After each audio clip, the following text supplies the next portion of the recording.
Have you ever felt that you're not good enough?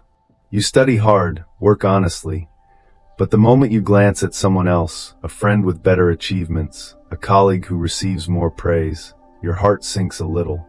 If only I were as talented as them. If only I had a life like that. You may have never said those words out loud, but quietly, they grow within you little by little each day. In a small village, nestled peacefully among the forest trees, there lived a boy named Rugov. He wasn't lazy. He wasn't lacking. He simply kept looking outward, instead of looking within. And it was this very habit that caused him to lose the most precious thing he had, his inner peace. Today, I want to tell you Rugov's story, but more than just a story, it's a mirror for all of us. A reflection of what happens when we chase someone else's light, and forget that we too were born to shine, in our own unique way. Rugov was a hard-working boy. He lacked neither effort nor sincerity, but there was something quietly eating away at him, every single day, and that was his habit of comparing himself to others. When Karen, his best friend in class, scored higher grades, Rugov would sigh and think, if only I were as smart as him. When he saw the home of Siddharth, a wealthy neighbor, he would think, I'll never have a life like that. At first, those were just passing thoughts. But over time, they became the distorted lens through which he viewed his entire life. From a confident boy, Rugov slowly became anxious, withdrawn, and started to doubt his own worth. Why do we compare? Because deep down, we fear that we are not enough. Not smart enough, not attractive enough, not wealthy enough, not like someone else. We forget that every person is on a different journey, shaped by time, circumstances, personality, and unique life lessons. Comparing your life to someone else's is like using a city map to find your way through a forest. It's not wrong, but it certainly won't lead you where you're meant to go. A psychological study once revealed, the more time people spend observing the lives of others, especially through social media, the less satisfied they become with their own. When you compare, you're measuring your life by someone else's ruler. And no one can be truly happy living by another person's definition of success. Rugov didn't yet understand that, but he was about to. A meeting was coming, one that would change how he saw everything. A teacher, a saint, who would show him that no one needs to be a copy of anyone else to shine in their own light.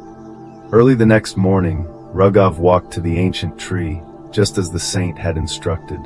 The air was fresh, and sunlight filtered through the leaves like golden threads weaving through nature. The saint was already there, waiting for him. He smiled and said, "Look at this forest, my child. What do you see?" Rugov looked around and replied, "There are tall trees and short ones. Trees with fruit and trees without. Some bloom with vibrant flowers, and others look dry and withered." The saint nodded. "Then tell me, if the mango tree were to feel sad because it's not as tall as the coconut tree, or if the coconut tree complained because it doesn't bear sweet fruit like the mango, what kind of forest would that be?" Rugov laughed and said, "It would be quite ridiculous and chaotic." The saint smiled gently. "That's what you need to understand. Every being, every person, is created with their own unique path. And from a distance, every other path seems easier, more beautiful. But only the one walking it knows how steep or rocky it really is. We often believe that others have it easier. A friend with a great job, but we don't see the sleepless nights they endure from pressure.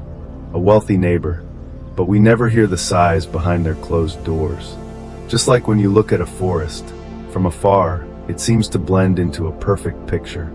But up close, you'll see broken branches, withered leaves, and patches of darkness hiding between the light. Every journey comes with its own challenges, ones that outsiders may never see. Rather than longing for someone else's path, learn to walk firmly on your own. Rugov grew quiet. For the first time in his life, he realized. He had spent so long seeing others through the lens of comparison, yet never paused to truly see his own worth. But the lesson wasn't over yet. The saint led him to a nearby lake, where a new conversation, between a fish and a bird, would soon reveal a deeper truth about the nature of being. When he was little, Rugov was a boy full of energy and curiosity. He was eager to learn, happy to help others, and never once questioned his own worth. But over time, things began to change. He started paying attention to Karen, the classmate who always ranked first. Every time he saw Karen holding up a certificate of achievement, Rugov would hear a small voice in his mind. Why can't I be as smart as him? When he passed by the house of his neighbor Sidar, Rugov would see the shiny luxury car and the grand 3-story home. I wish I were that rich, he whispered, before quietly walking back to his humble home with a hint of shame. And just like that, those tiny comparisons, like steady drops of water, slowly began to fill Rugov's jar of self-confidence with doubt and insecurity. From a boy full of life, Rugov became quiet. He no longer focused on his studies, believing he could never outperform Karen.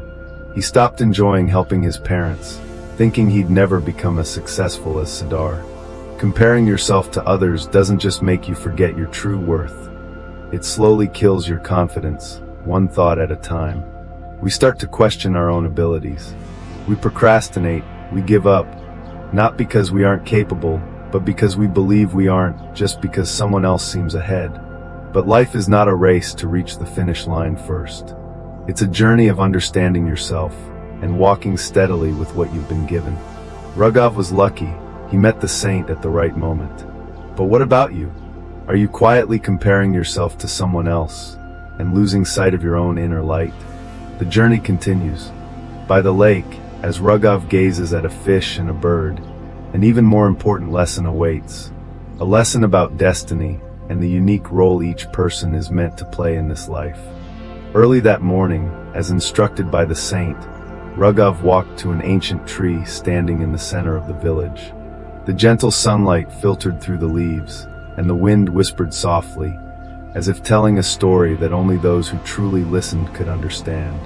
The saint smiled and asked, "Look around, my child. What do you see?" Rugov looked up. "I see all kinds of trees, tall ones, short ones, some with sweet fruit, some with only leaves. But they're all beautiful." The saint nodded. "Well said. Now imagine this.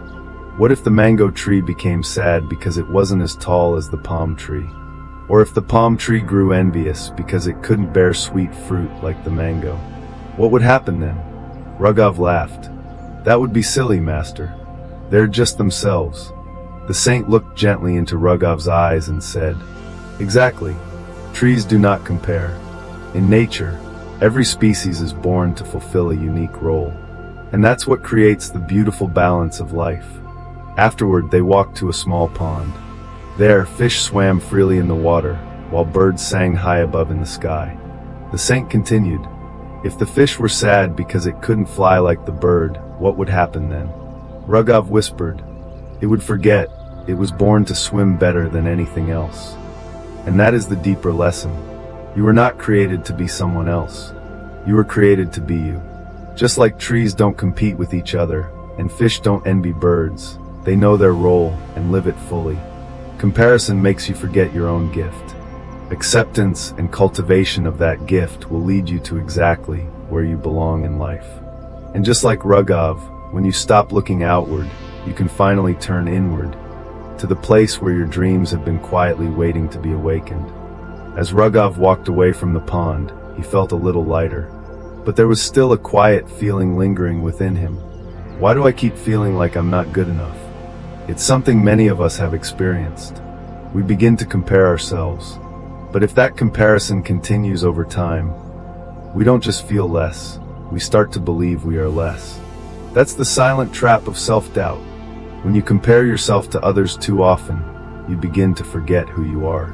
Your mind starts repeating questions like, am I good enough? Do I deserve to be loved? Will I ever succeed? And slowly, comparison is no longer just a passing thought. It becomes part of your identity. No one can be a better you than you. And when you forget your true worth, you don't just lose the path to success, you lose the sense that you deserve it. The saint once told Rugov, when you tie your self-worth to someone else's shadow, you let your soul live in their darkness. But here's the good news. You can step out of that trap by looking inward instead of only looking out. After his conversation with the sage, Rugov didn't just change the way he thought. he began to change the way he lived. The question he used to repeat, "Why am I not as good as others?" slowly began to shift into something new. What can I do today to become a better version of myself? That was the first step toward freeing himself from comparison. Step 1. Recognize when you're comparing. There's no need to blame yourself. Just gently acknowledge, "I'm comparing myself to someone else right now." Awareness is the key to transformation. Step 2. Shift focus from others to yourself. Instead of fixating on someone else's success, ask, "What are my own values? Does what I'm doing today feel meaningful to me?" Step 3. Acknowledge progress, even the smallest step. Rugov started keeping a journal every night, not to brag, but to remind himself. Every step forward, no matter how small, is still progress. Comparison makes you live in someone else's story, but awareness and focus bring you back to your own. And that's the only place where real life happens. In the end, Rugov understood something deeply. Not everyone needs to become the sun, and no one needs to live like the moon, because both shine, but at different times and in completely different ways. The sun lights up the day, strong, radiant, bold. The moon, on the other hand, gently illuminates the night, soft, quiet, and calm. Rugov began living in alignment with himself. He no longer looked at Karen and felt less intelligent. He no longer compared himself to Serdar and felt lacking. He chose to look at his own path, and though his steps were slower, they were filled with mindfulness. Just like an artist who writes music not to outshine others, but to touch someone's heart. Just like a single mother who goes to work each day, not to prove herself, but to provide a warm meal for her child. Each of us has a reason to shine. When you stop racing to become like someone else, you begin to become the most beautiful version of yourself. And you know what? The world doesn't need another copy. The world needs you, exactly as you are, with your gifts, your story, and your path. And now, if there's one thing to take away from this video, let it be this: be the light you already carry. Whether it's the warm light of the sun or the quiet glow of the moon, you don't need to be like anyone else. You just need the courage to be yourself. If this message speaks to you, feel free to leave a comment. I choose to shine in my own way. And share this video with someone who might need to hear this today. Because sometimes the right reminder at the right time can change everything. See you in the next video.